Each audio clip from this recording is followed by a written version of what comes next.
Namaste. Welcome.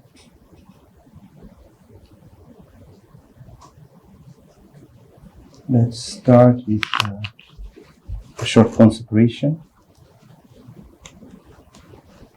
Please close your eyes. Keep your back straight. Relaxation.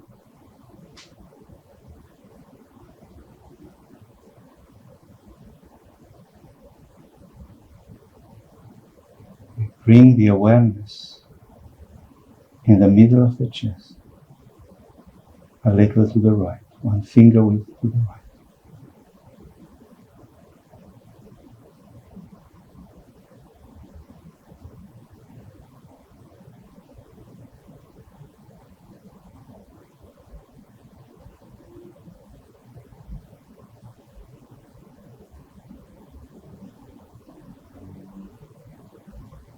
A feeling of intimacy, a reconnection with the depth of our being.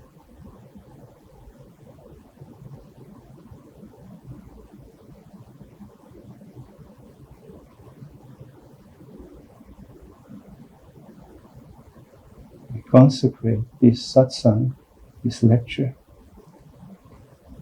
to God, the spiritual heart, the essential reality of which Shambhala is an archetypal expression.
Keeping the awareness of the heart.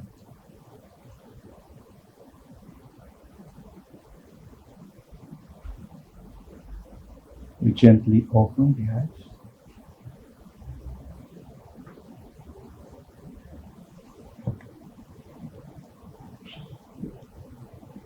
So we'll continue these satsangs about Shambhala, the divine realm that inspires us. Before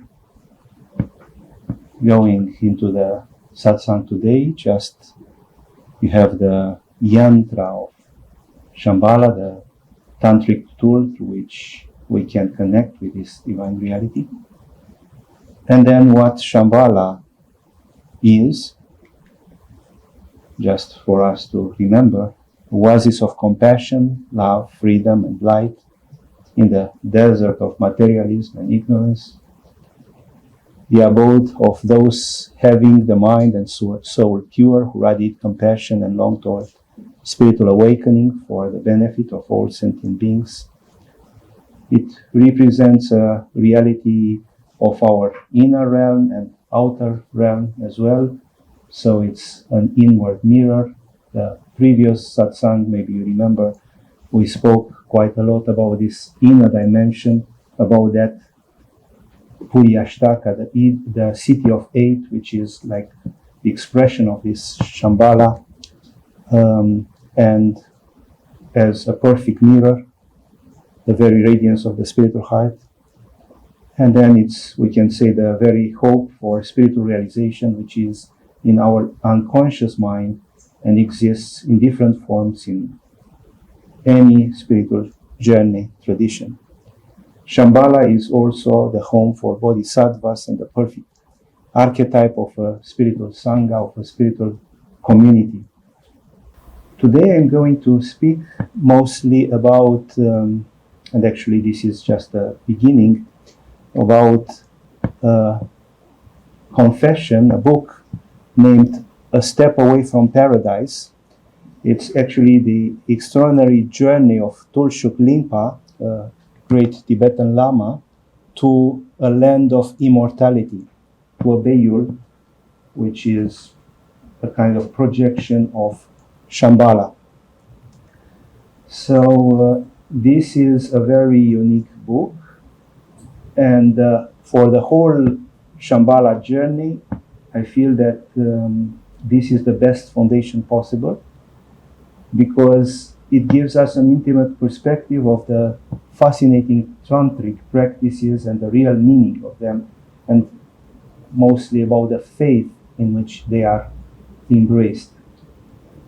Basically, this story is about this great Tibetan lama, Tulshuk Lingpa, who lived quite recently, and these events happened less than 60 years.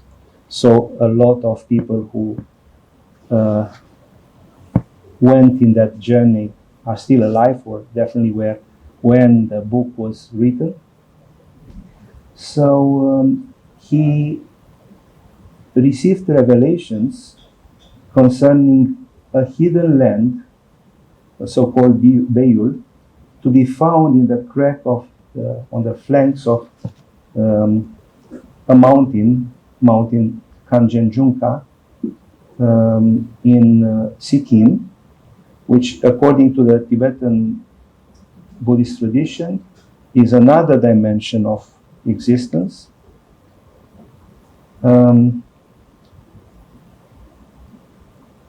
Beyond disease, suffering, yet still in this earth, very accessible to people without the need to leave the physical body. As you know, in some legends, it's a prey to be reborn in Shambhala or in some Amitabha land and so on, pure land and so on.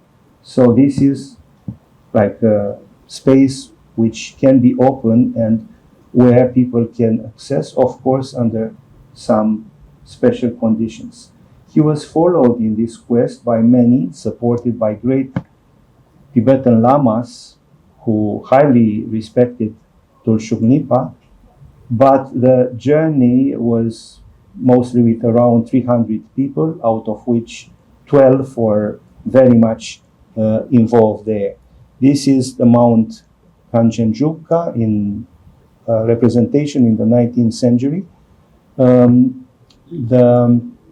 It means, Kanchenjunga means the 5 heavenly treasures of the snow, and you see actually these 5 treasures are gold, crystal, silver,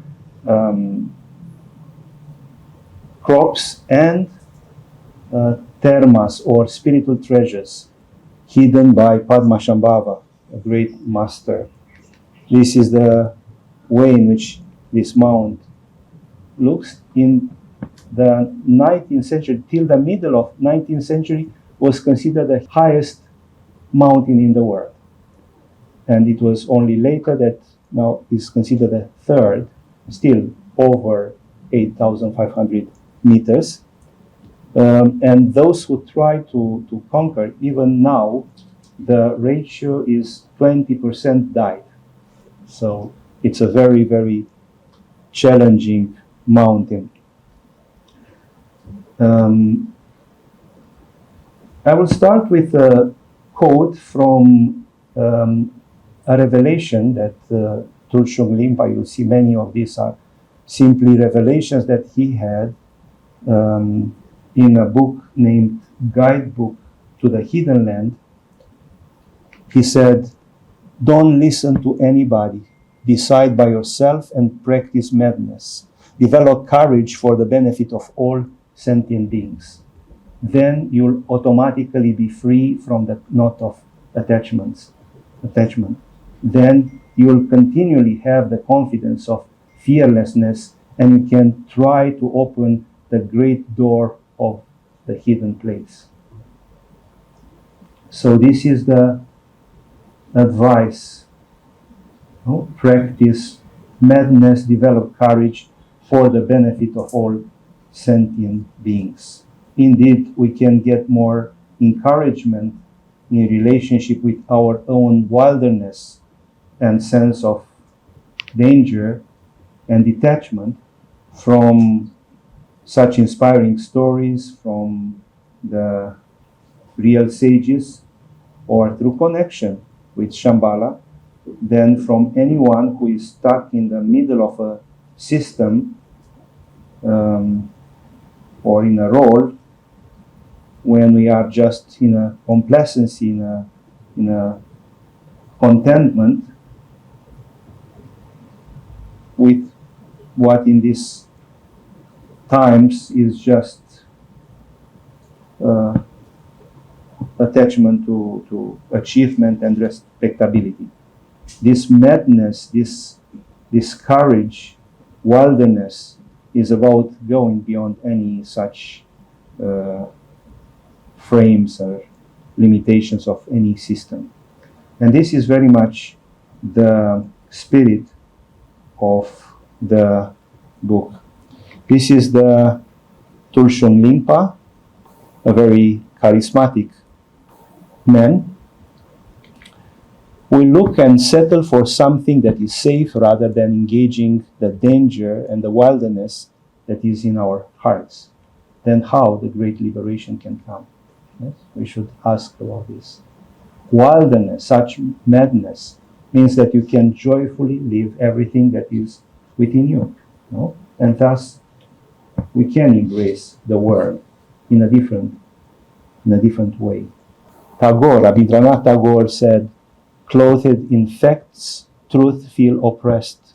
In the garb of poetry, it moves easy and free." So consciousness is not necessarily expressed only in this objective material way or in the way in which the rational mind can approach. And this journey will show us fascinating things. And actually, in this satsang, we are going to follow the same principle of wilderness, I would say. So I don't know how the satsangs will flow, but it will be just this joy to share such insights and perspective, and to connect with the spirit of Tulshuk Lingpa, with the deities, souls, and subtle forces that inspired this journey and the book itself, a connection with Shambhala, actually. This book was appreciated by many. Tenzin Palmo, maybe you heard about this great Buddhist nun, very special Western nun, one of the first Buddhist nun who lived in a cave in Tibet for more than 15 years, in a retreat for more than 3 years in that cave. Cave in the Snow is one of her books, said something very special about this book. She said, "A Step Away from Paradise deals with an aspect of Tibetan Buddhism that is in some ways more honest to the real spirit of Tibet than all the usual books on Tibetan doctrine. It is a fascinating account of a little-known charismatic figure that will challenge even the most skeptical mind and provide a fresh perspective on what we normally regard as reality. Like no other book I have ever read," she said, "A Step Away from Paradise is both unique and intriguing." So this is what Tenzin Palmo said, who was dedicated her whole life to Buddhism. This is Tenzin Palmo. She lived life in retreats. She loved retreats. She said, "Caves are beautiful things. You know, they are thermostatically controlled. warm when it's cold out and cold when it's warm. Very quiet, nobody there, especially in the winter. It was perfect also because it's a cave, you can do much with it. No? Well, it's thermostatically controlled, it's something relative. She didn't have a big cave there, and there were nights in the winter, minus 30 degrees. And once she was completely covered, the cave was completely covered, and she imagined that she will die, and then like an inner voice said, just dig a tunnel. So she opened the door, and then she dig a tunnel to go to the... So this woman who knows so well the spirit of the Tibetan Buddhism said that is a unique book, and I totally agree with this.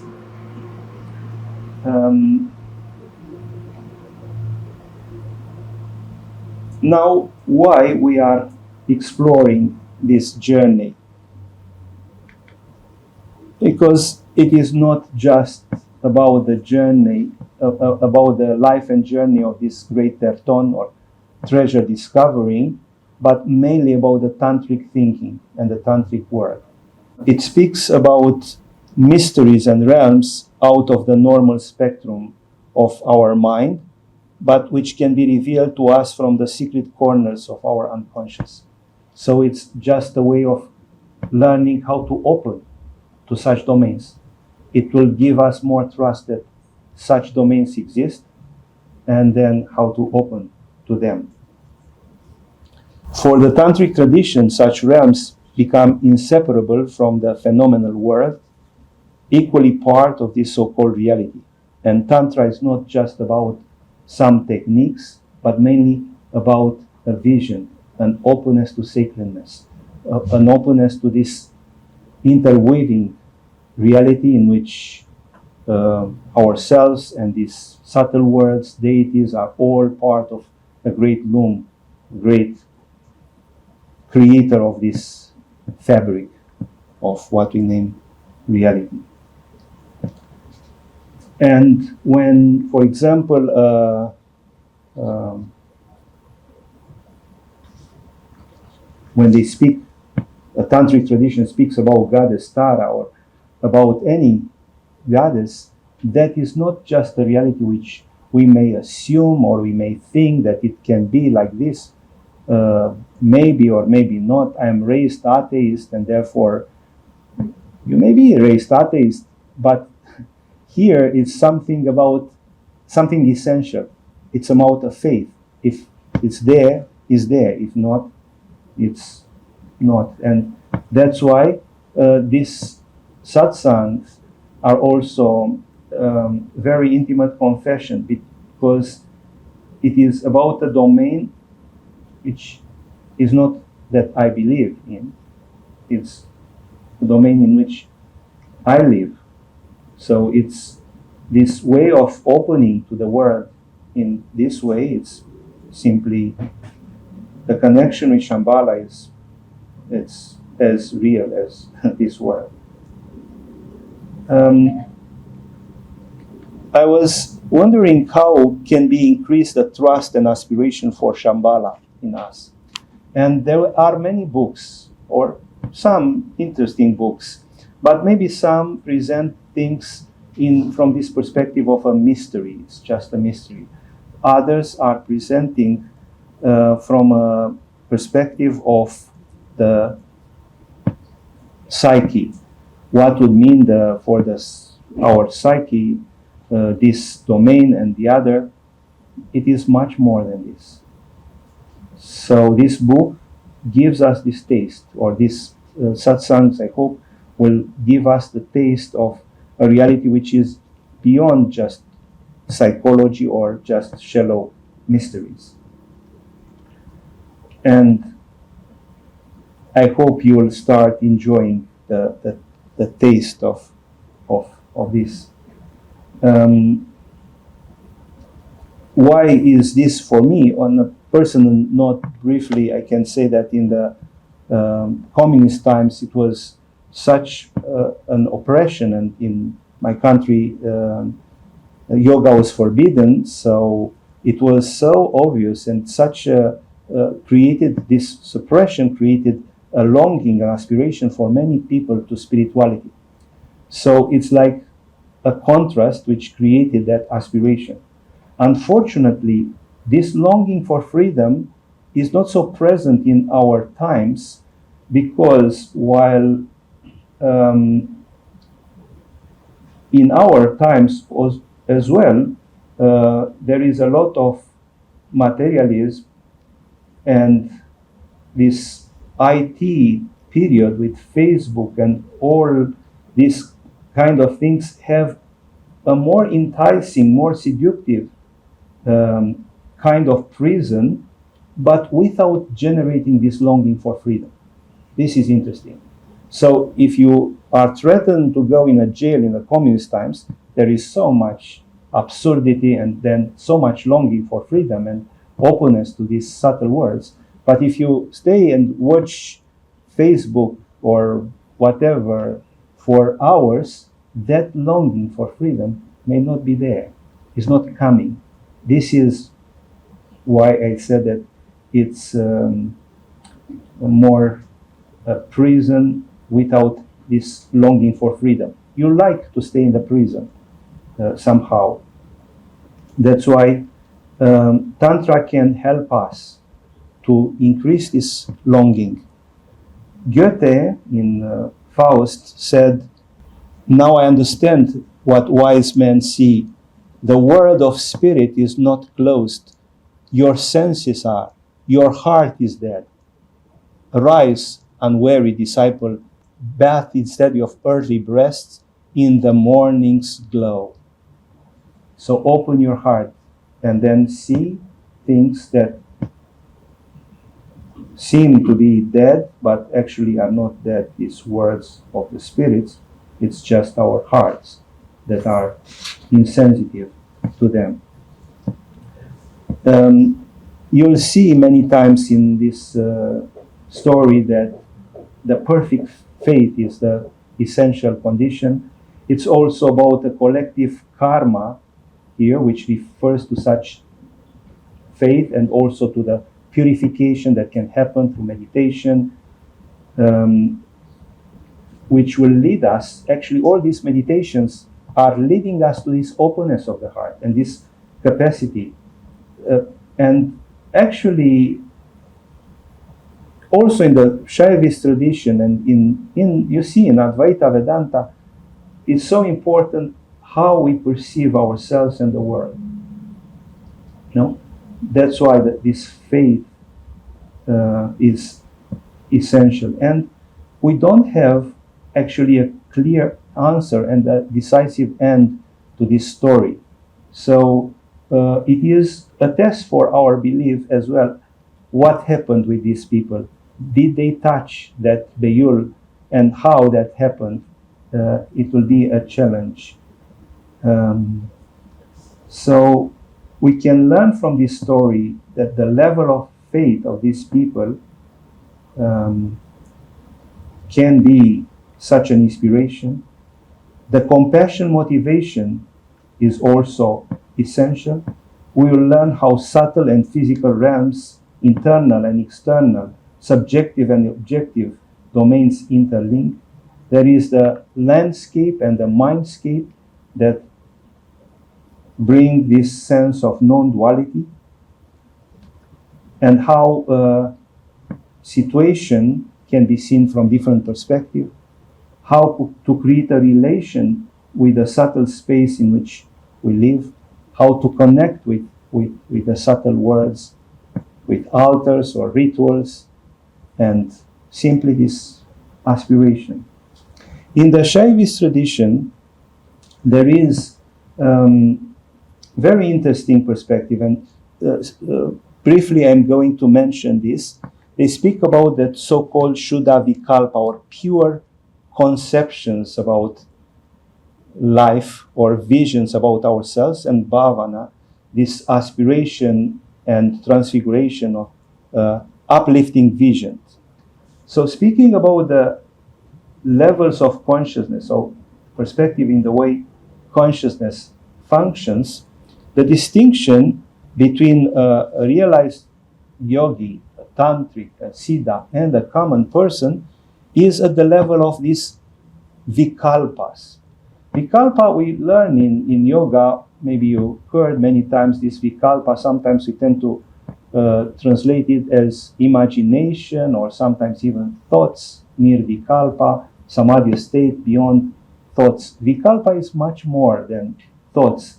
It's an intellectual process through which we come to our vision, concepts, and beliefs. So more than what I think that I have to do and my worries, my thoughts, so more deeper than my thoughts is my idea about myself.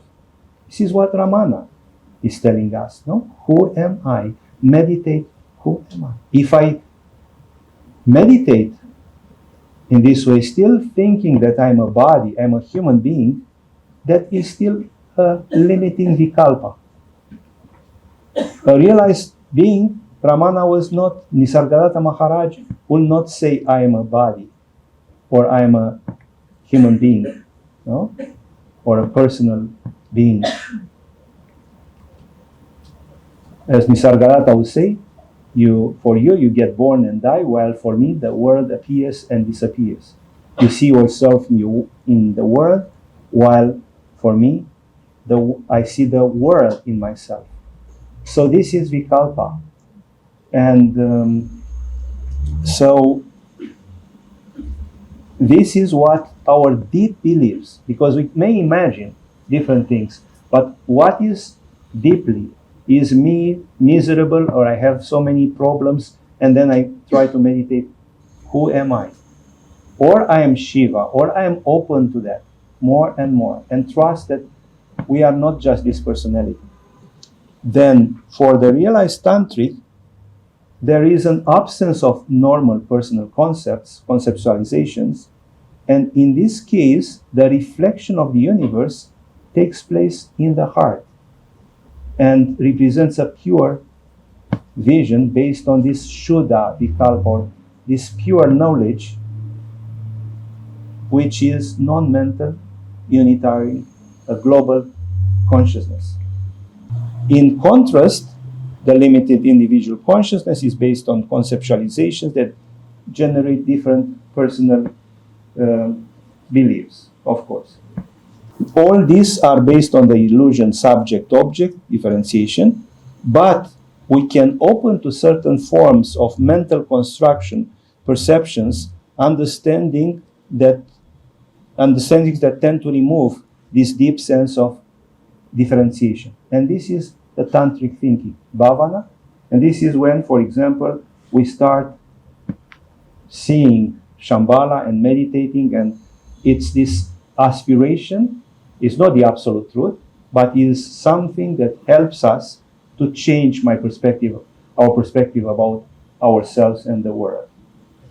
So all this is a way of changing the way in which we perceive the world, which is so important, so important. So everything happened in this mountain, or around this mountain, Kanchenjunga, the 5 treasures of the snow. The story happens somewhere, you see, in Sikkim, near Bhutan, at the border of India. Now Sikkim is a part of India, but in that time was not. In only 70 it became part of India. And then we have Tibet, what used to be Tibet in that time. So again, Nepal and this Sikkim, India, Bhutan, and a lot of activity which happened in this journey was happening in Sikkim. Now, before going further, we should need to understand that there are two kinds of sacred lands in this Buddhist, Tibetan Buddhist tradition. On the one hand is Shambhala, or sometimes Agartha, which is uh, a kingdom, a spiritual place, which has a history, which speaks about these spiritual kings who carried the teachings of Kala Chakra. It speaks about the connection with Buddha, Sakyamuni.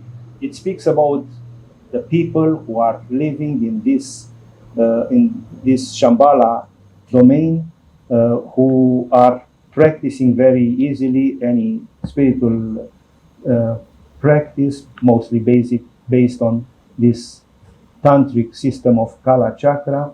And all the Kala Chakra tradition in the Tibetan Buddhism aims actually to the connection with Shambhala. This is the purpose for them to connect with Shambhala. Speaks about some teachings who came to Tibet via India, and also speaks about some Westerners who were in contact with some masters of Shambhala.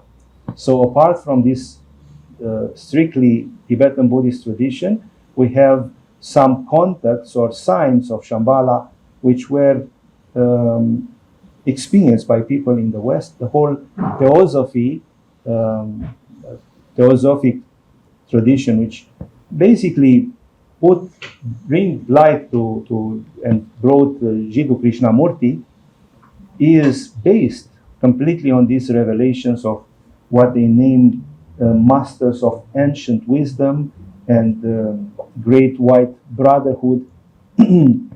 So there was Elena Blavatsky, who had mostly these visions, but then Colonel Olcott and Annie Besant later on, and Leadbeater, Sine, who had letters, inspiration for this from these great masters, Moria, Kuthumi. They speak about such masters from Shambhala. Then we have Louis Jacoliot, and after Saint Yves d'Alveitre. Maybe we'll have time to speak about all these. And also there were some Tibetan monks. Even Chogyam Trungpa had revelations. Basically, when he left Tibet, he lost a book, a notebook, which he wrote about connections with Shambhala. Later on, in the West, he started speaking, but in a more, I would say, diluted way about Shambhala. But he was inspired by this plan. So, on the one hand, we have this with a kingdom, with a Lord of the world, le roi du monde, as René Guénon spoke with, which is Brahatma, or sustainer of souls in the spirit of God, and his two advisor, Mahatma and Mahanga, representative of universal soul, or symbol of the entire material organization of the cosmos, Mahanga.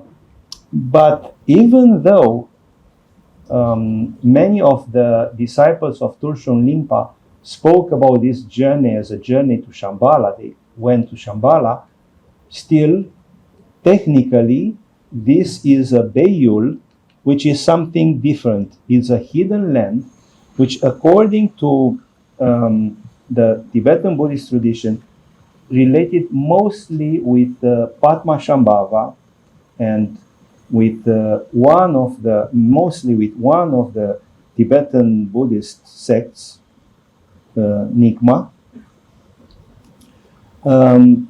These are places which were hidden or sealed by Padmasambhava.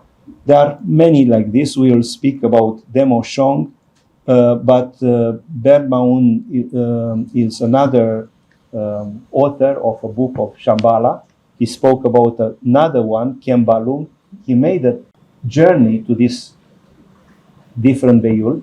He speaks about this Beyul, which is in Nepal. This Demo Shong is in Sikkim.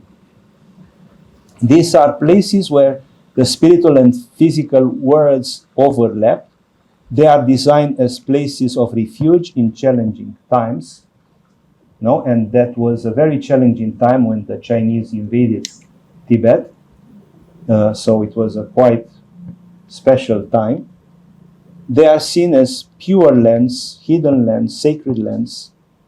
And it is said, just as all beings have this Buddha nature, or the sacredness of being, all lands have special sacred ground, had a special soul associated with them. Indeed, in some of these confessions, some lamas would say, this used to be a Beyul, but people came and made this missing the sacredness. There is even a story, we'll not go now into it, in which Padmasambhava moved a king, and which is kind of a demonic king, to another place and then sealed this Kembalung, that Tibetan Beyul, or sacred valley.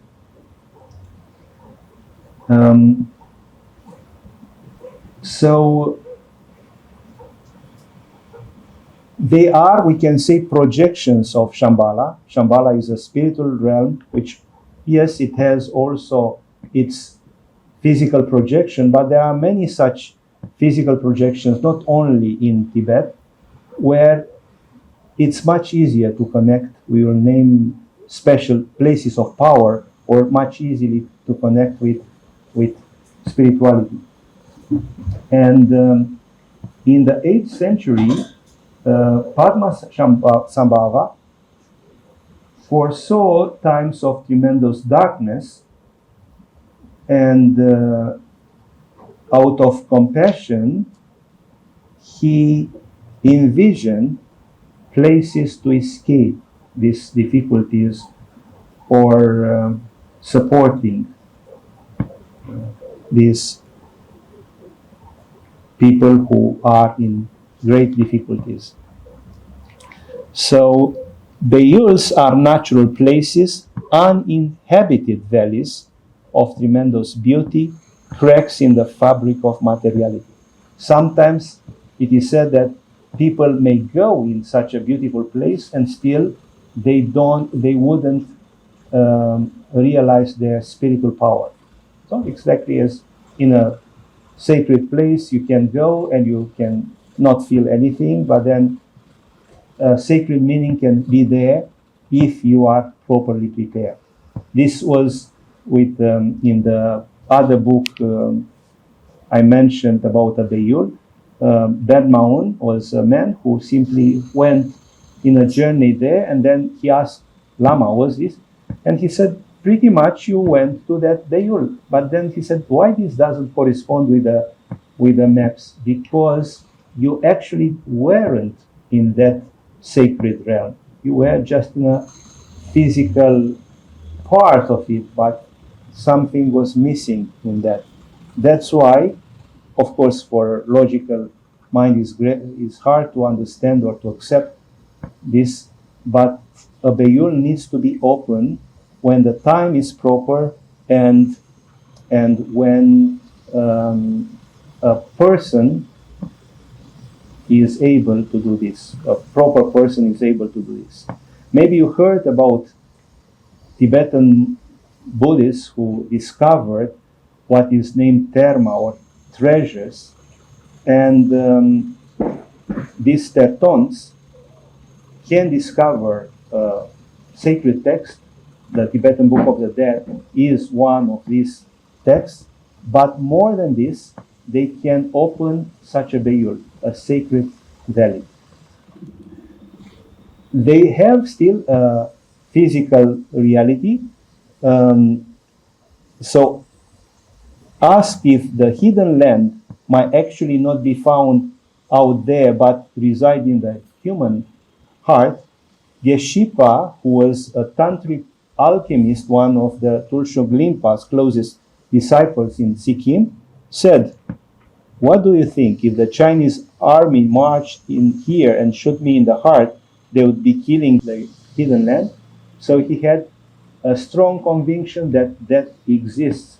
And even at the age of 80, when the man who wrote the book came to speak with him, to see him, he was still wanting to go there. This man was a tantric alchemist. It's a very interesting story about it, about him. But the most maybe fascinating thing is that when people were simply waiting to see that this is happening, that this Beyul will happen, legends would speak, and then they would say that time is coming close to a monastery. Many people started to come. There were even some other Tertons or Buddhist lamas who would meditate and would see a person will come. Now we need to look for that person. Who will be the person who will open the gates to this world? This man, Geshe-pa, because he was an alchemist and he also knew astrology, and he knew the moment. And in less than 1 month before, he appeared there waiting for this person. This is somehow similar with the story of the three magi, the three sages or princes who welcomed Christ in the moment when he was born. You know, the star which guided the three princes from the east. For example, in the Thomas Andrew Shambhala Oasis of Light, he speaks about these princes also as people from Shambhala. So it's an intuition that for some can happen. This is Geshe-pa, this very special man. Now we'll go to the story which they say it will make you question your sense of reality. Everything happened in Gangtok, the capital of Sikkim. The author met master painter of Tankas, Tinley, and he said, I have a story. My mother-in-law has a story which for sure will fascinate you. It's a real story, and it's a story that has changed many people's fates. And he said, we will see what happens to you, he said to the author. And indeed, he met this woman, Dorje Wangmo, who he said definitely changed my life and definitely changed the next 4 years, because he went in a journey of traveling in different parts of Himalayas simply to meet people who were in this, mostly all the people who were still alive, to meet and speak with them. What happened?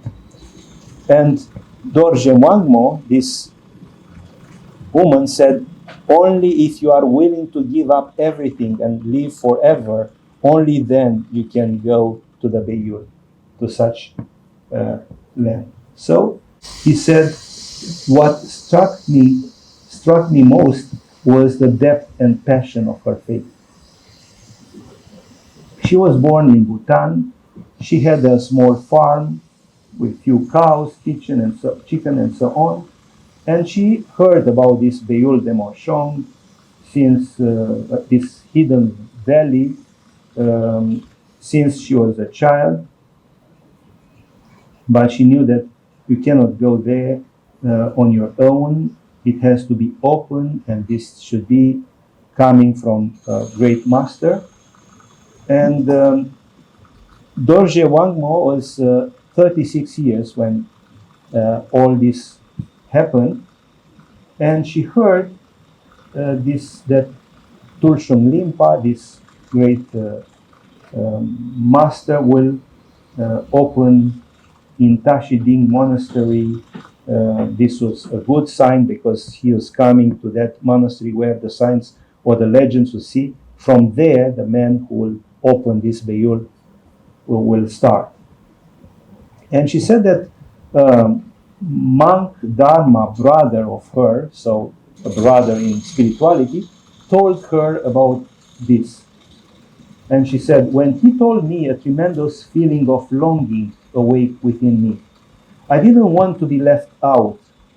So I told my husband, if you want to go, let's go together. If you don't want to go, I will go by myself. What? The husband said, you must be crazy. And she just, with sparkling eyes, she was even now speaking about this. It doesn't matter, I told him. I am going, whether you come or not. This sounds like the Rumi poem, you know, the body is too slow for me. If you want to stay here, stay here. I am going. You know, the soul longing for, you know. Then I will go too, the man said. And she recounts, we gave away our house, our fields. We sold enough, so we had the money to make the journey, and the rest we gave up. What use would we have for extra money? In Beyul, so in this sacred valley, there would be always food and all that you need. You wouldn't have a care. And once you enter the Beyul, you'll never leave. Who'd want to? Our tickets were all one way. All tickets to Beyul are one way, she said.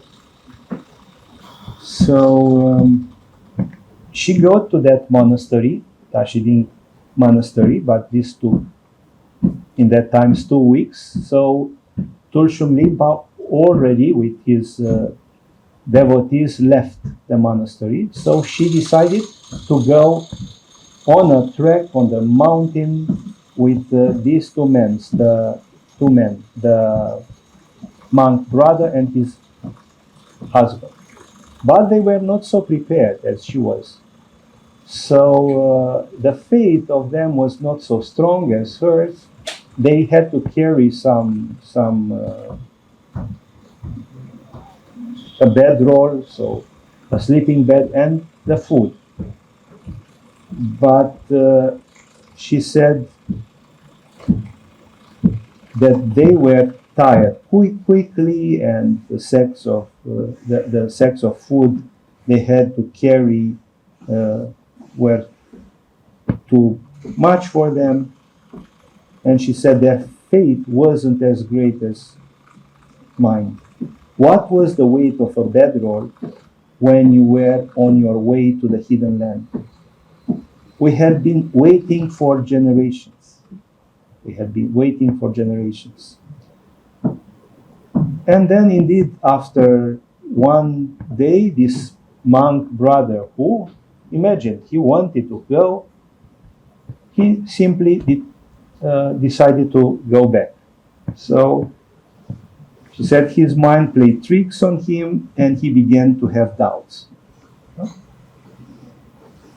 Now there was more for her and her husband to carry, and they would carry the food. It was anyhow quite challenging being and then the snow came and it was quite a very intense, challenging time. Then next day she met a couple from Sikkim who were also going there. The woman had also a baby strapped on her back, and they were also looking for the lama, but they barely have food, hardly had a handful of food, which impressed very much Dorje Bangmo. She said, only someone with tremendous faith would venture into such high mountains without food. They put the food they had on the back of the donkey, because they had a donkey, and they went. Because of the snow, some cracks in the ice couldn't be seen by the donkey. They could be aware, but the donkey fell in one of them, and then the food was lost, most of the food. They managed to bring out the donkey, but they lost the food. So what remained for them to eat was just tsampa, a kind of barley food with ice, melted ice. This was the only food they had. They found a cave, and there were some other people. They met some other people on the same journey, looking for Tulshuk Lingpa, and they stayed. It was a big storm. For 2 days they stayed in the cave, and they just eat this tsampa. And her commentary: the weather in high mountains is controlled by the mountain's gods, and they were clearly not happy with the intrusion of this band of human beings into their realm. Anyway, the third day, the snow and the storm stopped, and she decided with 2 strong men to go to look for either the group of Tulshuk Lingpa, or to some nomads to get some support. It is in this way that they found that Tulshuk Lingpa stayed in a place lower, and he was doing still some rituals. So he hadn't yet opened the secret journey to the Beyul. This is a representation of the secret cave of Beyul, the Beyul, in Tashiding Gompa, in the monastery of Tashiding in Sikkim. So the monastery Tashiding was the starting place of him, and this is a representation of this kind of cave through which they would enter in the Beyul, in that paradise area, a projection of Shambhala.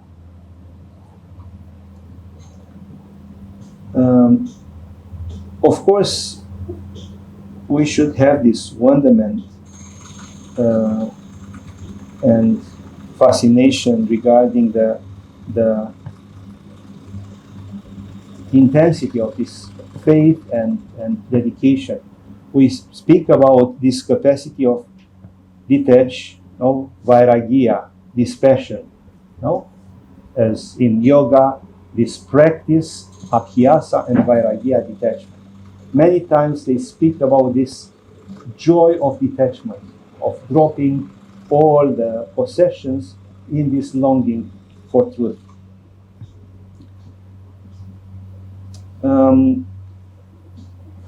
The author simply asked her about other people who were in this journey, and she mentioned some, and then from those he found more and more and more.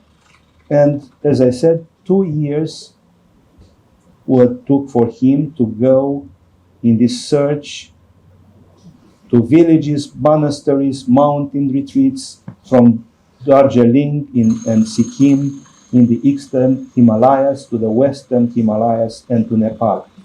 I met and spent time with most of the surviving members of the expedition, now mostly quite aged, as well as the lama's family.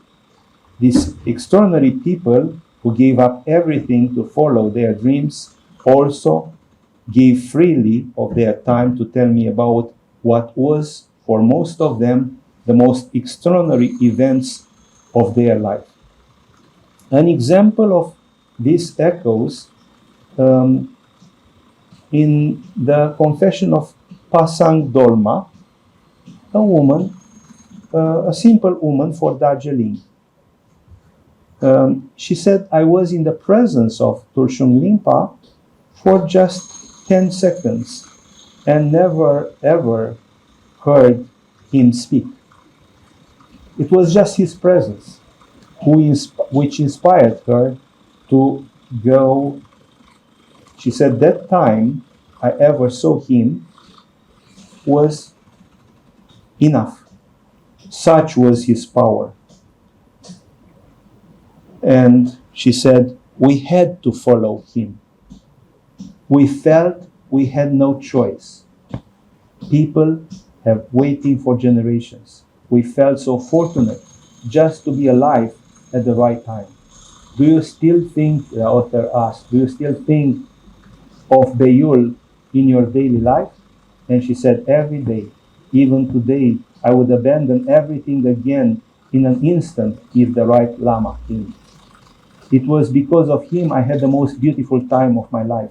There is no way to describe what it's like to give up everything. I was never so high in my life. When I came back, I have no sense of regret at all. I do it all again.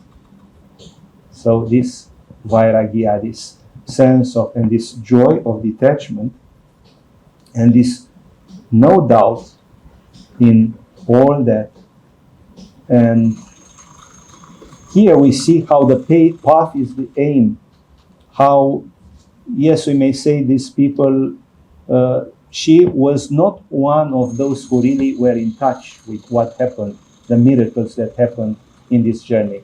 She was, we can say, one of those people who were a little bit on the periphery of the whole journey.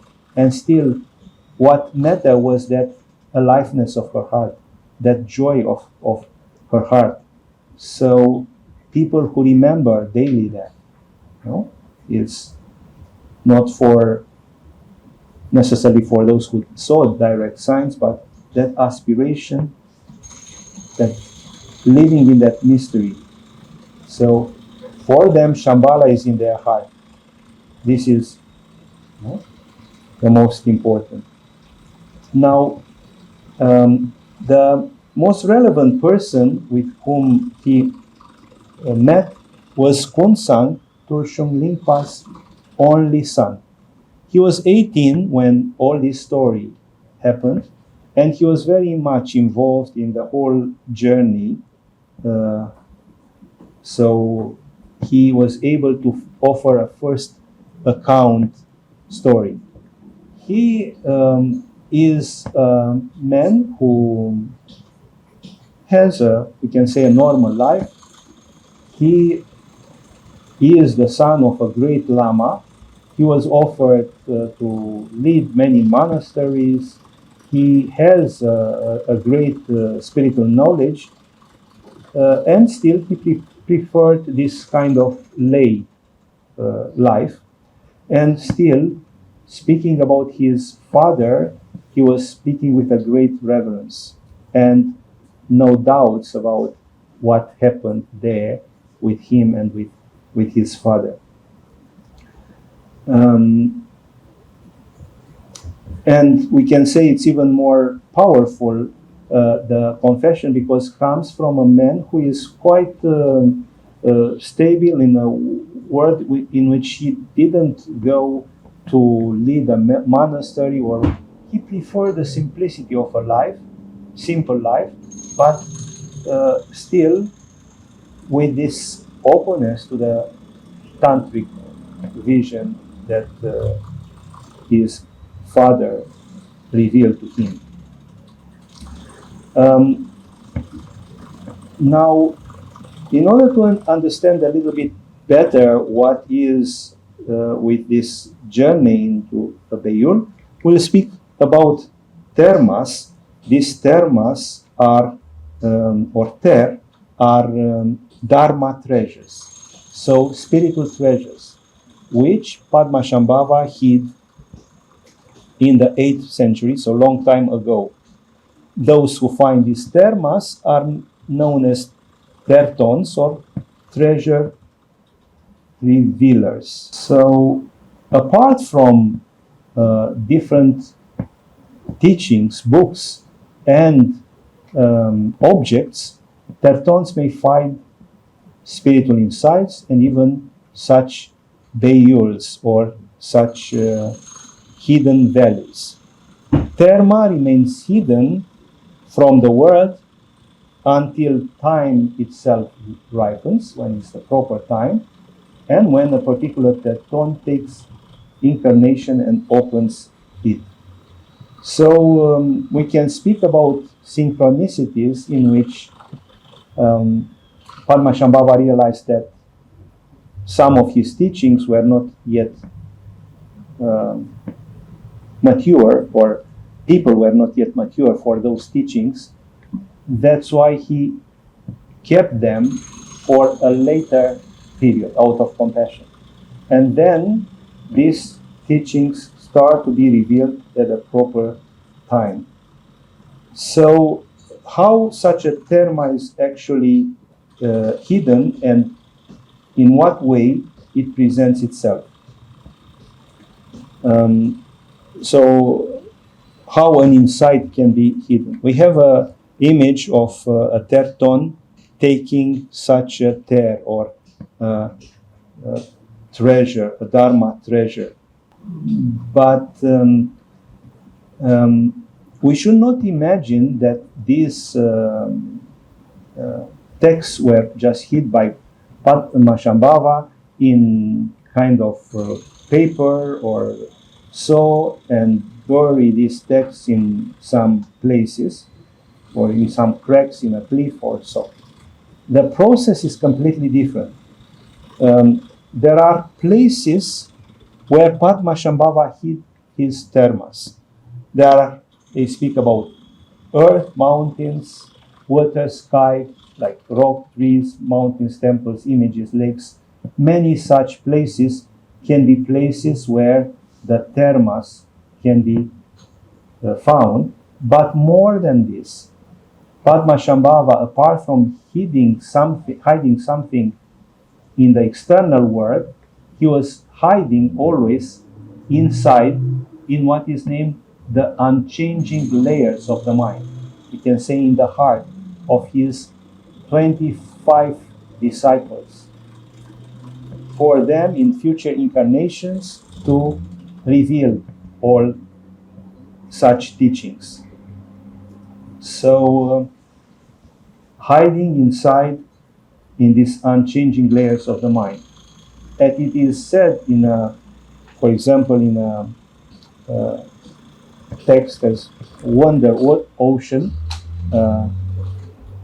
text about such Termas, concentrating his enlightened mind, Guru Padmasambhava concealed the teachings in the essential nature of the minds of his disciples, or in the expanse of their awareness state.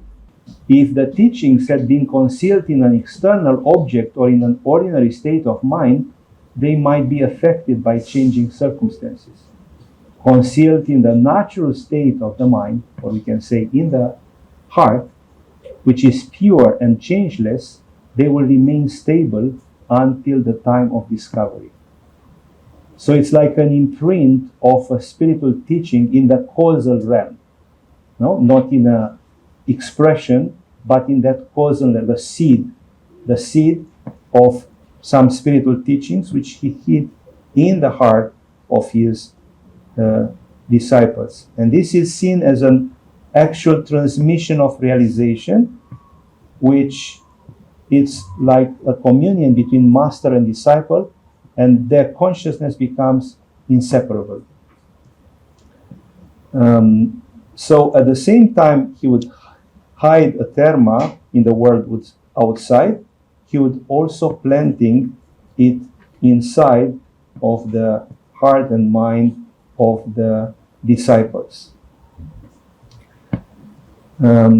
So then a right disciple, when he's prepared, when the time comes, will be able, when the circumstances are ready, will be able to reveal them. Sometimes is the role of a Dakini or a special woman or a deity to reveal these teachings. Maybe the most renowned such terma is Bardo Todöl, and this reads in Gödem in the 14th century, is the revealer of the text of that northern treasures, out of which Bardo Todöl, the Tibetan Book of the Dead, is a part. Another great Terton Tsogyal in the 19th century, and Tulshuk Lingpa, the great Terton we are speaking about. In different texts, we have references to such discoveries. For example, in Bodhi Karyavaratara, it is said, "May all embodied beings hear the sound of Dharma, or the spiritual law, without cessation, from birds, trees, and from the lights and sky." So the Dharma can be perceived, or may it be perceived, the spiritual calling from all of these. And then it is even another beautiful, and I hope can be a very inspiring thing for you as well. For those whose minds are perfected, even if the Buddha is not present, the Dharma, or the spiritual law, will appear from the sky, walls, and trees. This is the whole principle of this Termas. You have the mind, the heart, ready to reflect this causal aspect. And an example of such Terma inside of a lake, Padmasambhava, another Terton, before a huge gathering of people, jumped into the lake holding a lamp in his hand, and came up with the lamp still burning, holding under his arm a big Terma casket the size of a pot. But most of the time, these Termas are just very few letters or something, just some signs, and then the Terton will have for days and months to translate what Tulshuk Lingpa, for example, said, from the celestial language to the Tibetan, the message of that Terma. So that Terma is just the triggering, the seed for a process then which is happening through meditation, rituals, purification in the consciousness of the Terton. So this is how they appear, not just that we are finding treasure with all this. It's a process of revelation or uncovering, which is happening mostly inside or in connection with both inside and outside. Now, about Tulshuk Lingpa, the meaning of the name. Lingpa means also Terton, but is about the elite of Tertons, the most special Tertons, those who find very special hidden treasures. And because of this, any Terton, they will say, are crazy, this madness, this spiritual madness. These Lingpas are particularly crazy because there is this particular madness, spiritual madness in their approach. Tulshuk, on top of this, means crazy. This is the spiritual name which he received quite soon in his life from his root lama, Dorje Dechon Lingpa. His lama was also Lingpa, also a special Terton, we'll see, and he gave this name Tulshuk, crazy or totally unpredictable. So with a Lingpa, they are expected to act in ways that define the rationality to which rest of the people are bound, because you act according to some signs or some intuitions which are not necessarily obvious for other people.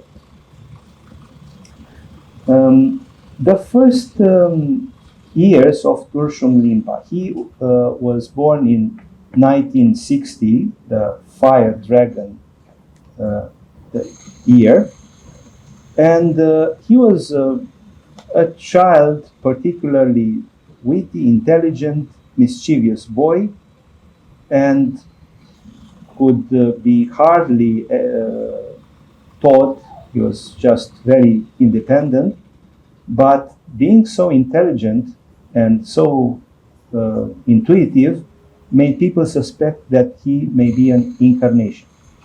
So very soon he was brought to a monastery, to Doman Gompa monastery in mid-20s, 1920s. So at the age of 4, he was brought to monastery. So imagine a small child at the age of 4 in the monastery. Still there, the same tendencies, very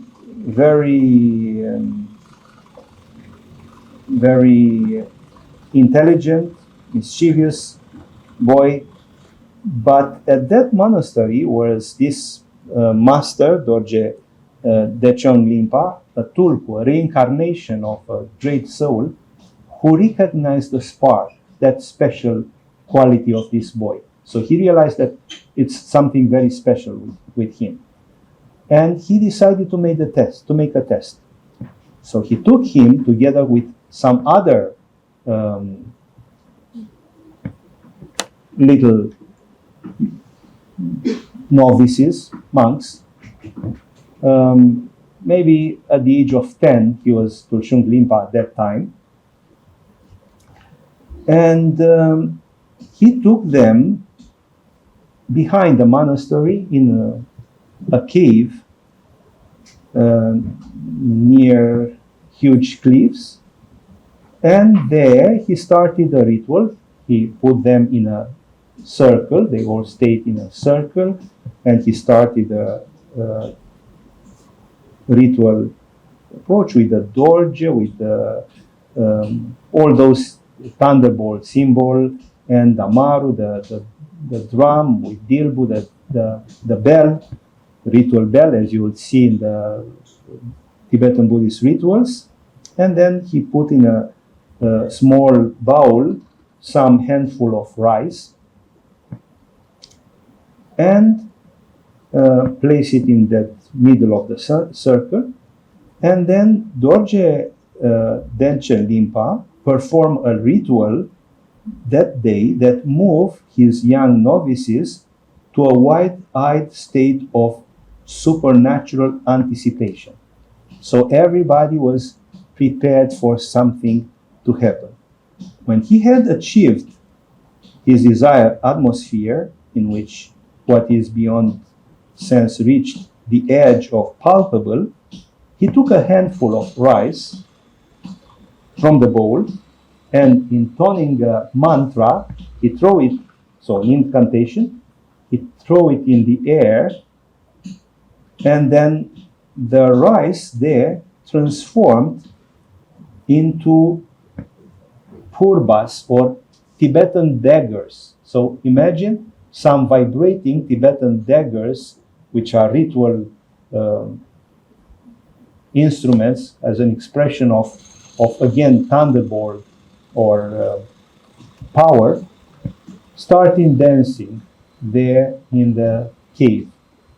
Of course, all the children got scared and ran away, except for this young boy, who not only that he stayed there, but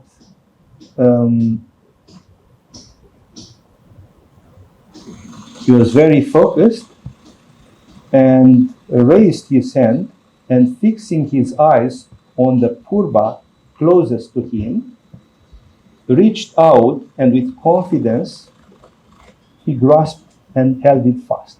So he simply took that purba, that ritualistic dagger, and took it. Of course, this raised the admiration of the children, and so he basically brought that from a vision to the physical realm.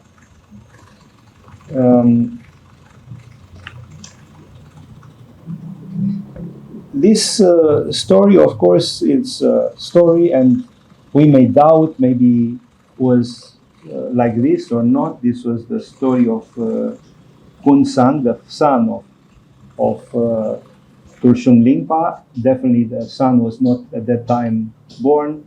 So we may say we don't know if that was true. Still, there is, as always in such situations at the border of imagination or reality, it's an element of truth that comes there and challenges our skepticism. That purba, that remained with Tulshuk Lingpa all his life, and he kept it with him all his life as a precious tool. This is what is named a sky therma. So basically, he took this precious object from that vision, and the day after he took it, the Dorje Dechan Lingpa, the master, took him to a long walk, and the child apologized that he took that. No, he thought that he would be punished because of this. But the master said, it is quite all right. In fact, this is very good. It was a test for you. I wanted to know if you are Terton, and you are indeed a very special person.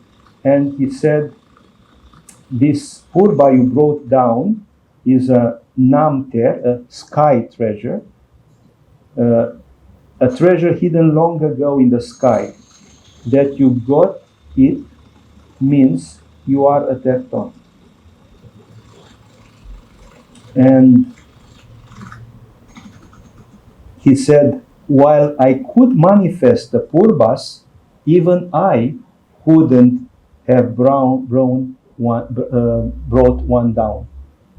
So this was something that this little boy was able to do, something that you can create such a vision, but definitely from that space to this physical space, it's still a difference.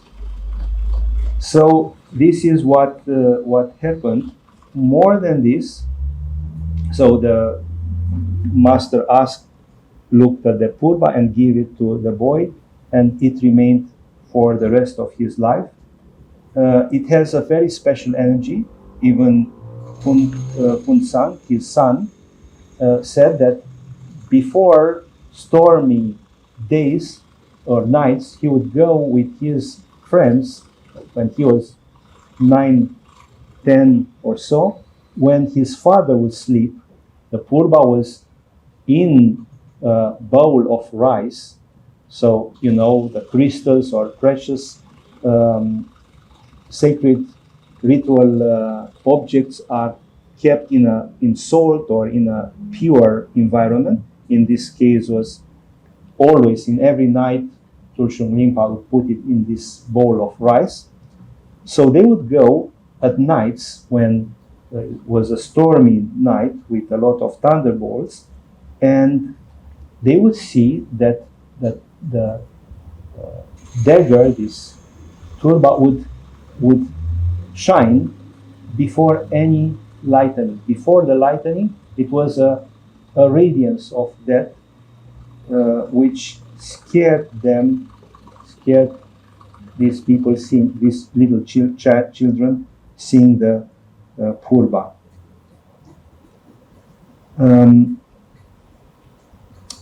After that, his master told him,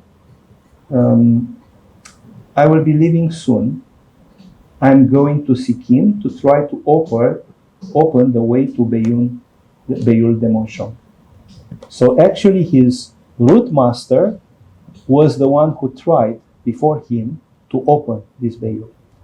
And he tried together with 30 people. He had the opposition of the Sikkim king and all the monks there, but he was going in that search, and he said,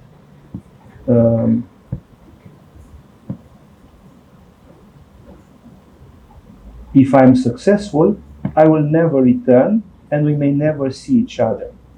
I want you to know something. There is a remarkable future laid out for you. You won't stay here, but travel to distant lands. People from far away will know your name. If I fail to open the way to Beyul, then you will be the one. And before leaving, so when he was still at the age of 10, his master presided over the coronation of the young boy as the leader of Domang Gompa. So bestowed him this name Tulshuk Lingpa, and this is how he was empowered basically by his master. Now, the extent of such visions in the Tantric Buddhism, we find many such stories about visions like this in the Tibetan Buddhist tradition. Maybe we don't, because we have the Western mind, it's not so much emphasize this in the Western literature, but these kind of visions are very much a part of the Tantric tradition. And there is a very particular case of Domo Geshe Rinpoche. He lived 100 years. This is not really a picture of him, it's just a picture of his body mummified. He never allowed to have a picture taken by him. People would take pictures, but he wouldn't appear in the picture.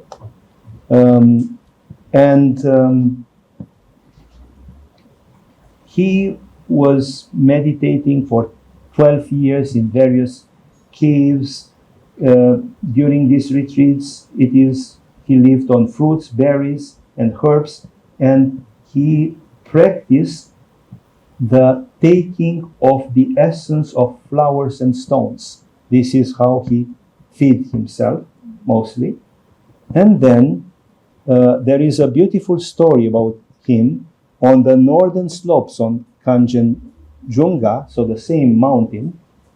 Domo Geshe Rinpoche manifested a vision for all within a radius of miles to see. So people could see that. First, among the white clouds appeared a white horse leading the procession that moves from east to west. So from the clouds, in the beginning you may not know, it's like, these are clouds, but then starts appearing more and more clear. Then from the dark blue sky, a great number of Buddhas, Bodhisattvas, and different holy beings and saints appears, all made from light and rainbows. Only Domo Geshe Rinpoche saw the whole extent of the vision, while those in his retinue saw parts according to individual capacity and karma. So this is how we see. They are made of rainbows and light. Any vision, any such a vision, so the visualization practices usually are starting by looking at the clear blue sky. The first way of visualizing is visualizing the clear blue sky. And then slowly such, like visualizing the yantra of Shambhala, or the Buddha Amitabha, and so on. So this is how such visions would unfold, and this is what happened, but then you perceive according also to your karma. Some saw Kedru Rinpoche's 5 visions of Tsongkhapa. Tsongkhapa is the legendary figure of and the founder of Gelugpa, one of the main sects of Tibetan Buddhists, the one which Dalai Lama is part. Some saw Tsongkhapa and his 2 main disciples, while others saw the medicine Buddha, Amitayus, or different pure lands. Everyone could see the 8 auspicious signs. The vision remained for a long time so. After that, it is said that it was from this description, a fresco recording the event was carefully painted. Many tankas, many such paintings of the Buddhas are actually expressions of such visions that great lamas may have. This man was very humble man. Tsongkhapa, as I said, was the founder of Gelugpa lineage. These are the 8 auspicious signs in the Buddhist tradition, and they all appear. They are symbolic expressions there, and the different domains or realms of the Amitabha are there. Another story about this man is connected with the 13th Dalai Lama, the previous Dalai Lama. He was visiting the 13th Dalai Lama and appeared as a simple monk there. And he stayed and spent a long time in private talks with him. And then in the evening, the 13th Dalai Lama asked his attendants if they had seen the very special person who had visited him in the afternoon. And they said that they had only seen a monk in tattered robes. And His Holiness replied, "That is too bad. I saw Tsongkhapa himself." So the founder of our lineage himself. This sounds very much similar with that story.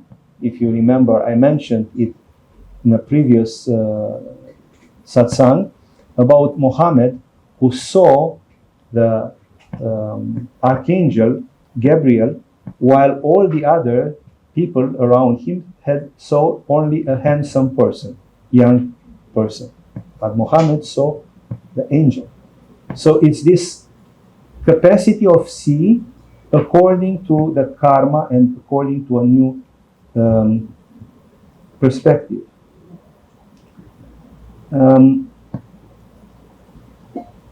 Now, I'm going to speak a little bit about this is the 13th Dalai Lama. I'm going to speak about the reality of such visions, the faith that we say can move mountains. We all know about the creative power of the mind. Yes, that our mind can do a lot of things. But I am not speaking now, and here it's not about this. Of course, the power of the mind exists, and of course, many things can be changed by our will and with our mind. But here, we are speaking about a much more creative, pure consciousness in which the creative impulse is freed from any vikalpa, conceptualizations, ideas about ourselves, about our personal intentions. So imagine that all your ideas about yourself would be taken away, and then the creative power of your being freed from any identification. So, in order to understand maybe even better what is the quality of this change, let's suppose that we are struggling with a very challenging emotion or situation in our life. We all know this. We start meditating, and if the meditation is a successful meditation, we can say, then, so we are not remaining just in thoughts and fighting, then it's light. The challenging facts are still there, yes?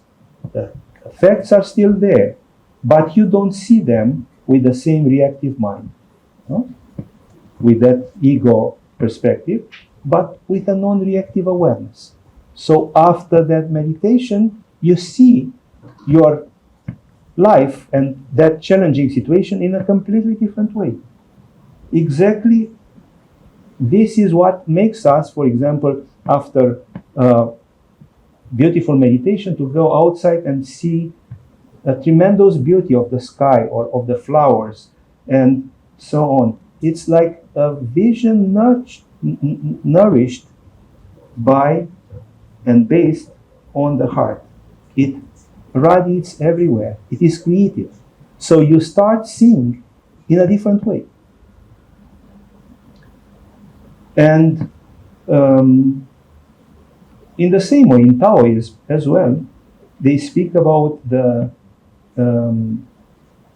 activity of heaven and the heavenly creation, which is that creation which happens in the middle, in the state of centeredness, in the heart, where you are not taken by reactive tendencies. There is a activity of the heart. In connection with this, in the Sufi tradition, Ibn Arabi speaks about the creative power of the heart. Himma is the spanda, we can say, the creative power of the heart. And he speaks about the science of imagination. It's a science of imagination which is not our normal imagination, but a science of projecting in this way beauty in the world or sacredness in the world. So for him, the mystic or the tantric heart is the eye by which the divine being sees himself, that is, reveals himself to himself. God, your heart is God. Your heart is that divine consciousness, and then it's a self-reflection. No?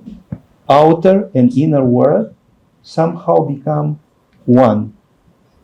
These separable images, Ibn Arabi would say, subsist in a word specific to them.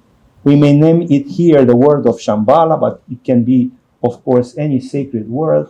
For Ibn Arabi, he would envision Virgin Mary, or he would envision Archangel Gabriel. And this was the way he would pray. He would pray not, oh, Virgin Mary, give me this or that. He would just feel the presence of that, and then would live in that intimacy there. No? So these are separable images which are subsisting in a world specific to their to them. Therefore, the imagination, again, it's a different imagination, this imagination of the heart, this creative power of the heart, in which they occur, is a presence. So it's a presence having the stature of an essence, of a creative substratum. So that presence is where this is happening. Perpetually capable of receiving ideas and spirits, so even entities can manifest there, and giving them the apparitional body, so then they really appear, like Buddha Maitreya, or like an image, or a being from Shambhala. You start perceiving it, that makes possible their divine apparition. So this is the creativity of the heart, which is a spiritual space in which there is not the usual division between subjective and objective, inner and outer domain. Is the same. So every one of the tantric creative imaginations is a new creation, comes again and again, whose organ is his heart as mirror of divine being. No other organ, he said, intelligence, mental imagination cannot do this. It's only the heart, because there it's a sense of oneness, he said. And he starts from this prophetic precept: worship God as if you saw him. Worship God as if you saw him. This is a very interesting thing, because many times, even for us, in meditation, we have a perception.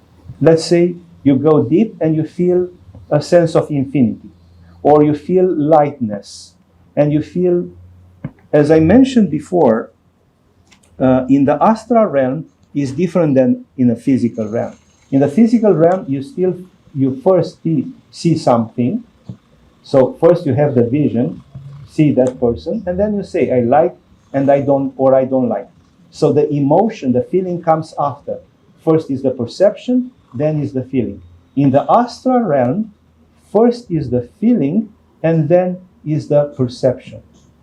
And this is what is happening to us, with us in meditation. You may feel that you are opening to an ocean of love. You may be in meditation, but apart from that feeling, you may envision that. You may feel literally that somehow it's a representation of that. You have that feeling that you are in an ocean of love. Or you have that feeling that you are opening to eternity. That has often a representation. Of course, ideally, we go beyond any representation. But such a representation can support. So each time when we know what is an ocean of love, because we know we had that representation. This can happen with this, let's say, more abstract things, but can happen even when, for example, you see Virgin Mary. If you feel compassion and that sense of love, you may see the vision associated with that sense of compassion. It's an emotion, but that, in a purity of your heart, creates an image. Like Rumi said, my heart is a virgin with Jesus in her womb. So imagine your heart like Virgin Mary with Jesus in her womb. So our heart is pregnant with Jesus. Yes? So this is what the creative imagination is. No? Then it's like, if I'm a Christian, yes? If it is this love for God, which is not only an abstract or just, I feel love for Jesus. I feel somehow the sacredness and mystery of motherhood in this apparitional body. My heart is one with Virgin Mary, or my heart is one with Shambhala.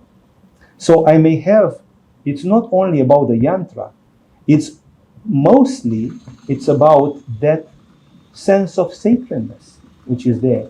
And then whenever I see the Shambhala yantra, and it may happen to see it, or it's a need. I remember it was like a need to have more and more images of Shambhala. And then I realized it's actually inside. It's in me. So somehow was in this Chidakasha, in the space of, and then somehow wherever I would look, it's like that imprint. Not necessarily in a perfect vision or so, but is a feeling associated with it. I hope that this makes sense. Yes? And it's that, for example, in Santa Teresa of Avila, no? Or Ramakrishna, opening to Kali or to baby Jesus. No, she would have states of deep meditation, and still she would have an image to refer to, because that image was not just an image, was a support of an emotional state, of that state of devotion and compassion, the way she would relate to Christ consciousness in a very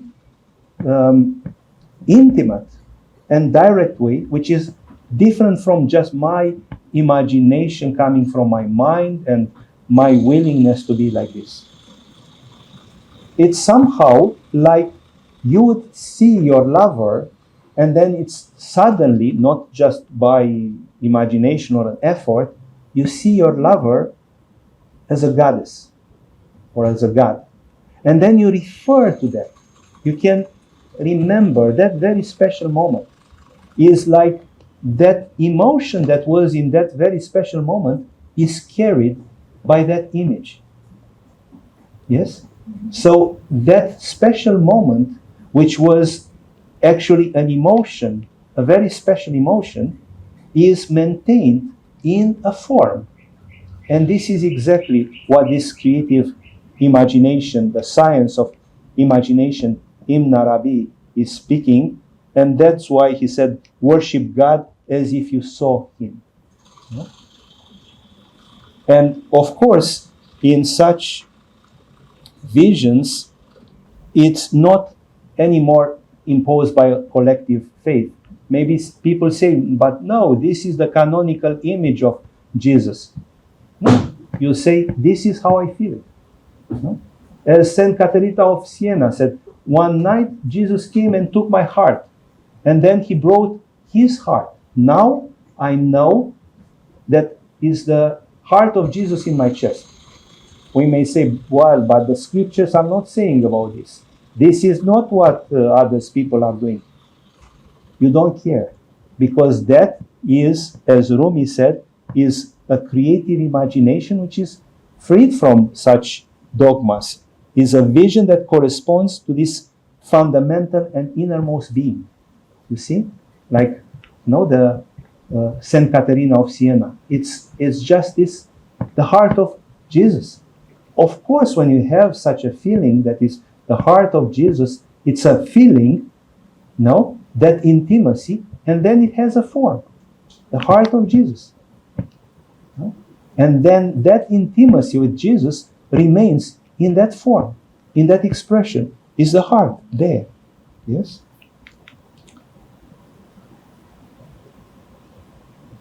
So, this is the theophanic prayer that was practiced by Ibn Arabi. As I said, he was just having such a vision of God and then remain in it.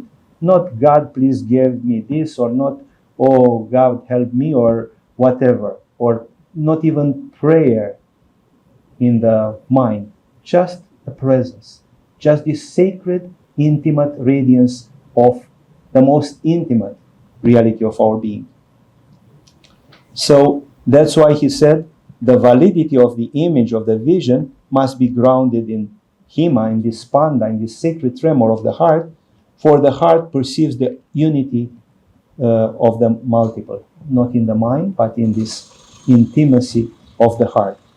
Now, related to that, in the Tibetan Buddhist tradition, in a book about Shambhala, Kentrul Lodro speaks about realms of opportunity. So now we can understand even better the meaning of these visions. It's not just a personal vision, but it can become a vision for many people. There are realms of existence which we live in this physical world, and then we have the world of dreams. But these realms of opportunity are seen as a window in space and time, where conditions are present to produce a specific desired result. Bodhisattvas, so these pure divine beings, create these realms through actively shaping their own environment for the benefit of those who have karmic connections with them. So condition is to have a karmic connection. But then a bodhisattva would create such a realm of opportunity, which can be even a physical one. It can be a physical realm of opportunity when, for example, a monastery is created. For example, a center like this. We have a center of meditation. We create a realm of opportunity. Because instead of just going and doing different things, we have a chance to come and meditate. This is a realm of opportunity, but in a gross physical way. Something similar can be created and then becomes the Pure Land or Shambhala, which is supported by the mind of bodhisattvas in such visions which are physical, non-physical, inside and outside at the same time. So, as sentient beings' minds become subtler, they become more receptive to the influence of the bodhisattvas. So this refinement, then you, apart from a physical realm of opportunity, you are able to refer to more spiritual realms of opportunity. And Shambhala can be seen as a spiritual realm when our heart is uplifted in this way.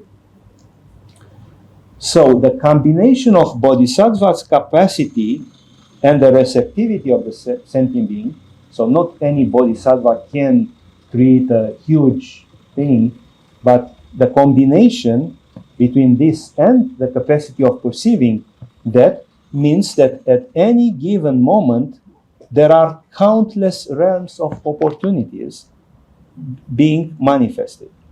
While some realms are based on very specific temporal conditions and last only a short period of time, others are more stable and can potentially last for hundreds, if not thousands of years. The only limits on how long a realm of opportunity will last depends on the strength of the mind or minds that created it. So this is how, some spiritual traditions continue to exist. This is, we can say, why, from a subtle point of view, while Judaism is so powerful, may say it's so little people, 8 million or so, who transform the consciousness of the whole planet in so many times and so in so many ways. How and why such a nation is so powerful? It is so powerful because the biggest religions, Christianity and Islam, still are honoring the prophets of the Bible. So they are honoring and empowering those prophets. Moses or Elijah or Joseph and so on. All of them are charged by billions of people on this planet. So it is in that devotion, it is in that admiration, a support of an aura of what the subtle tradition name egregor. And this supports. The same is with this Tibetan Buddhist tradition, with the Shambhala realm, and our aspiration supports and feeds and allows us to connect. Exactly as millions of Buddhists who believe in this pure land of Amitabha, where the essential is the faith. There it's not about practicing, I don't know what kind of techniques, or it's the faith. You have the faith, and that is what will save you, the devotion in that. So that faith, again, it's a way of opening to that possibility in the heart.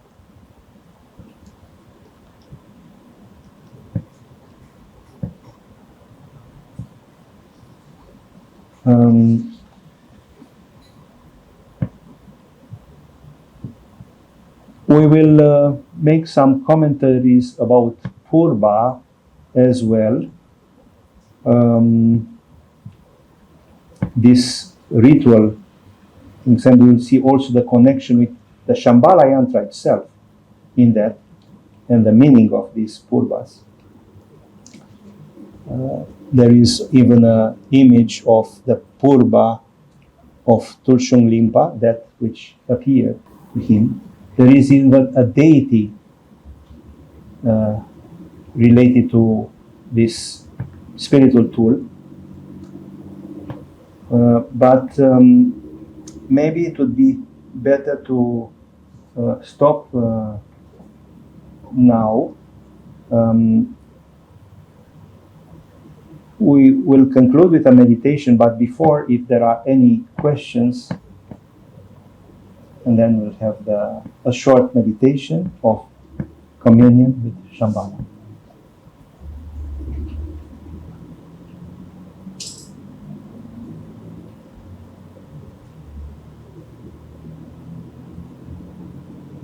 Yes? So I'm curious, when this waiting in time for the right time for the revelation, if you have something to say about this time now on the planet, and also just that these teachings are being shared widely now.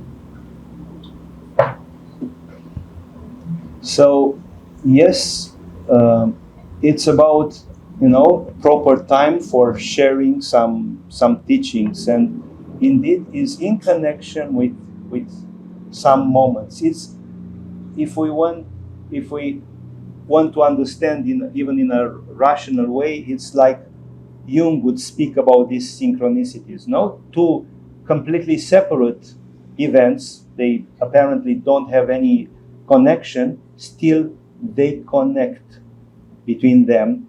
No, and then this is how converge a subtle aspect which is inspiring us and is calling us, and then what is happening in this time. So it's indeed in the moment when we start opening our minds and consciousness beyond the rational mind. And I will give you a simple moment. It's a simple example. It's actually very much connected with we soon celebrate these 10 years of being here in Mazunte. But then, after some years, it came this inspiration to create a Ramana village, we said. And I wanted to, and I went to Portugal, and there was a lot of effort, and we did a lot of effort for finding there a place that was like this. Opposition. I was persevering, but things didn't go. Then it was an invitation I got to come to France and to change a little the paradigm, because it's not possible in Europe to just buy a land and create a village. Maybe to have a big space where, and there was the feeling was much more welcoming. Even though people say, no, Portugal is much better, is more friendly, people are nicer, the French are too materialist, and so on. It was the opposite. And then we end up having Longeval, which even before we looked for, I would say, we are not hundreds or maybe thousands of offers. After that, we continue to kind of look. And of course, for our possibilities, this was by far the best option that could ever be. So now if I look backward, what was that force that pushed us to get there and to choose and open something which was by far the best chance which we could even saw ever in such offerings of places in France? What was that? So when you look at your life, it's good to look also at these moments in which it was a secret power which intervened. Okay, you have an insight, you may want to do some things, but then it's not, and then something comes and it's like you are taken. Of course there are still challenges or so, but it's like you are taken to something you didn't even think initially. So when we started this, I didn't think about this, but then it came. So this is how something from outside of our logical mind, but which is so obvious. It is so obvious, no? And even this place, when I left my school, I was just a karma yogi. I had no money, no bank account, nothing. And then somebody offered this place, and they started to, Maribel and his father just trusted me, and they built all this for Hridaya. How and why? And it's so far from just a logical, no, why not to make a business or whatever else, no? It was just an offering. So there are many inspirations, and you can look in your life and you may see such things in which something happened, maybe without your no conscious mind or rational mind envisioning, and then you start allowing that sense, that something, if that was happening, what is that? And I'm open to that. I'm ready to that. And then more and more inspirations, when you, it's like a channel is open, and then it's a willingness to observe it, and it's indeed out of the rational reach, and still it's a touch, it's an inspiration. So yes, these times are special times. How and the way in which things will evolve depends very much on our karma, or our openness, and all these aspects. But any step matters. Any step matters, definitely.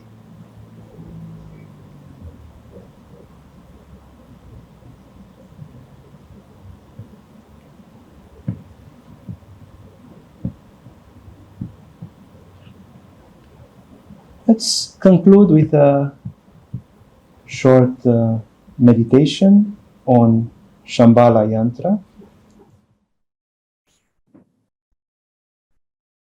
Close your eyes. Keep your back straight. Relaxation.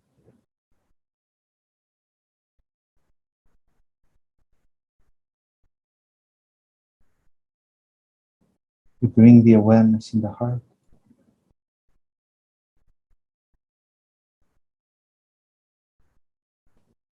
The longing for Shambhala, this archetypal place of sacredness, purity,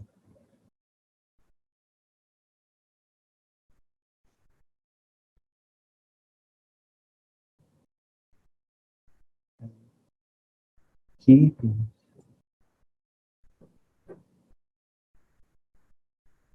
this longing, this aspiration.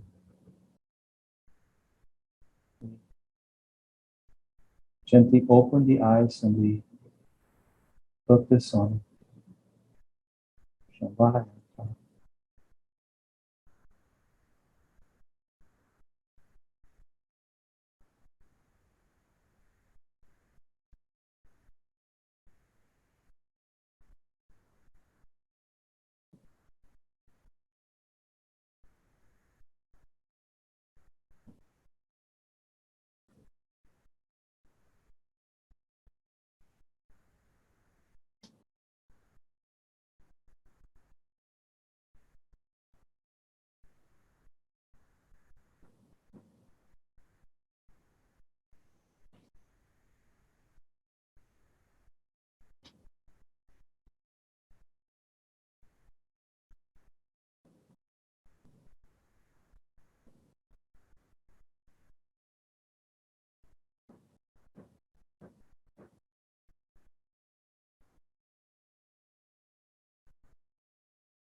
From time to time, you can close the eyes and visualize the yantra.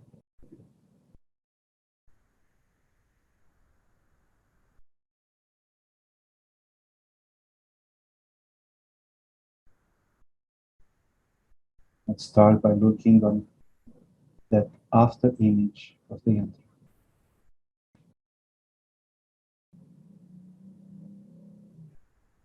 Connect this symbol with your longing, spiritual aspiration.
With this,